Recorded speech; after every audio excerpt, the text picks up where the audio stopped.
Hola, ¿qué tal? Lo que vamos a hacer hoy va a ser platicar un poquito de lo que sería el brillo en astronomía. ¿Cómo medimos el brillo de un objeto? En particular, las estrellas es muy importante, así como las vemos, una de las características principales es su brillo. En la antigua Grecia, Hiparco estableció un sistema pensando que todas las estrellas estaban a la misma distancia y por lo tanto le dio el mayor brillo a una escala y menor brillo. ¿Cómo estableció ese parámetro? Bueno, fue totalmente arbitrario al gusto de Hiparco, pero una de las cuestiones es justamente que a la que brillaba menos le dio una escala de 6 y a la que brillaba más le dio una escala de uno. Entonces, va al revés. Entre más brilla, tiene un número menor en esta escala de magnitudes. Actualmente todavía lo usamos en astronomía, quedó un poco fuera de fase con respecto al sistema métrico, pero bueno, eso es lo que usamos y se quedó como una costumbre. También sabemos actualmente que el brillo tiene que ver con la distancia, es decir, déjenme hago para acá y me pongo para acá. Una de las cuestiones es que cuando tenemos un objeto también va a importar mucho la distancia.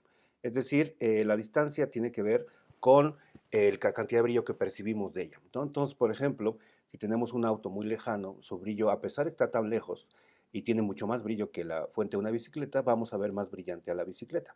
Lo mismo pasa con las estrellas. Después determinamos que las estrellas no están a la misma distancia. Entonces, ese sistema, a pesar de que el sistema ya se vio rebasado, lo seguimos utilizando.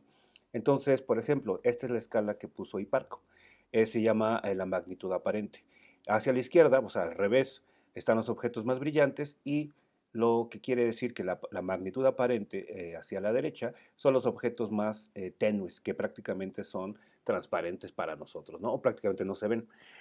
Los ojos humanos, el ojo humano, alcanza a ver hasta a una escala de 6 más o menos, la escala de 6, que es lo que les decía de Hiparco que estableció. Hasta ahí podemos ver las estrellas de magnitud 6, ya más tenues ya no podemos observarlas, ¿no?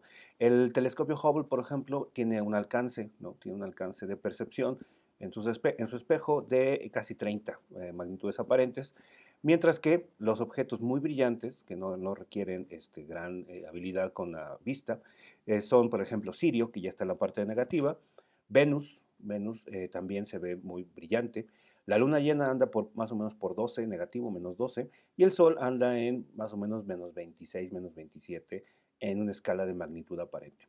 Ahora, ahora con la tecnología que tenemos, cómo le hacemos para utilizar esta escala?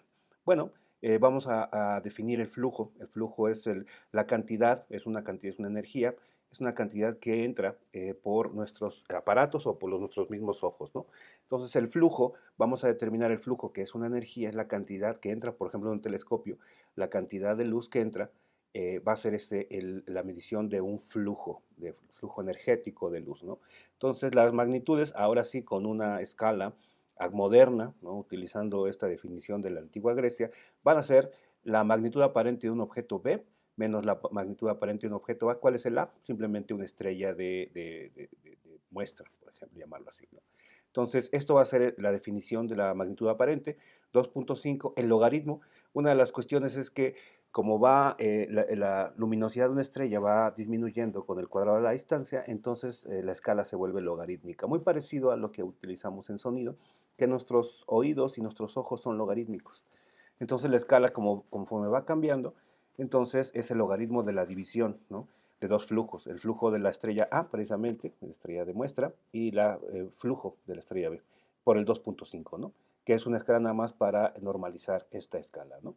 Entonces, si uno quiere hablar de flujos, despejas, simplemente sacas, lo elevas al exponente, entonces la división de flujo sería 2.5 elevado a la magnitud aparente, ¿vale? Eso es lo que se utiliza, el flujo, la cantidad de luz que entra, la energía que entra por algún sistema, pueden ser los ojos, puede ser el telescopio, depende cómo lo definas, y tendría que tomarse en cuenta la magnitud aparente. Y es como se hacen las tablas para clasificar las estrellas por su magnitud aparente, ¿vale?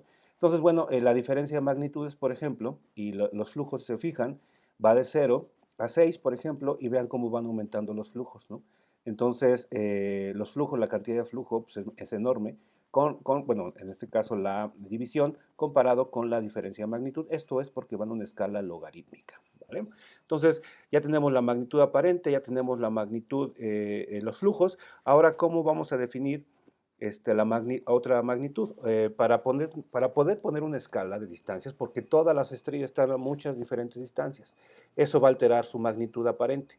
Entonces, se establece un estándar y se dice que vamos a definir a la magnitud absoluta, que es como si esa estrella de magnitud aparente estuviera a una distancia de 10 parsecs, ¿no?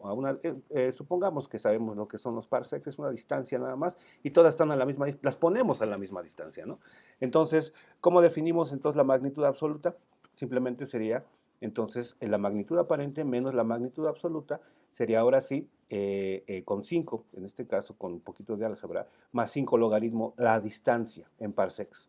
Entonces, ya con esta formulita, podemos obtener la distancia de un objeto si es que queremos, si conocemos su magnitud aparente y su magnitud absoluta, considerando que esa estrella está a una cierta distancia fija. Nosotros artificialmente la ponemos ahí y vemos cuál es su magnitud absoluta. Entonces, con esto ya podemos calcular distancias, ¿no? La distancia de dos objetos, bueno, un objeto en general va a ser 10 elevado a la magnitud aparente menos la magnitud absoluta más 5, bueno, y el 5, ¿no? Que está por ahí, son constantes de normalización, ¿no? Entonces, se fijan, las escalas que utilizamos en astronomía surgieron antes de que estuviera establecido el sistema métrico. Entonces, en astronomía por eso queda tan raro, ¿no? Hablando de parsecs, hablando de magnitudes absolutas, magnitudes relativas. Todo esto se define por lo que observamos. Entonces, otra de las cuestiones ya con la modernidad sabemos que las estrellas tienen un brillo intrínseco. A ese le vamos a llamar la luminosidad, ¿no? Pero ese ya se utiliza, por ejemplo, el espectro, un espectro de las estrellas, y se utiliza para definir cuánto es su luminosidad extrínseca.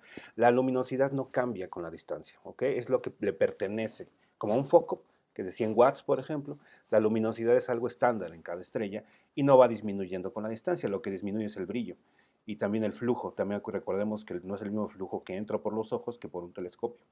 Entonces, todas estas unidades son las que utilizamos en astronomía para establecer estándares y establecer precisamente medidas y escalas antes de que surgiera el sistema métrico. También no lo hemos dejado, es decir, en astronomía se sigue usando este sistema de hablar de flujos, de hablar de luminosidades, magnitudes absolutas y relativas, y es hasta el momento todavía es parte de la literatura. Entonces salimos un poquito fuera del sistema métrico, pero bueno, eso fue lo que se estableció, porque el medir en astronomía fue mucho antes de que se estableciera toda la parte científica. La gente estaba midiendo cosas en astronomía antes de establecer el sistema métrico, el MKS, y por lo tanto, pues se quedó, ¿no? Pero es como medimos en astronomía los brillos, los flujos y las luminosidades, ¿no? Entonces, bueno, lo dejo hasta aquí porque en otra cápsula voy a hablar un poquito de ahora sí, cómo clasificamos una vez que tenemos las magnitudes, las ponemos en un cajoncito a las estrellas y podemos clasificarlas y hacer la primera gráfica que se obtuvo de evolución estelar, ¿no? Que es el famosísimo diagrama HR. Pero bueno, lo dejamos hasta aquí y en otra cápsula hablaré de un poquito cómo empezamos a entender cómo evoluciona una estrella, ¿vale? Pues muchas gracias.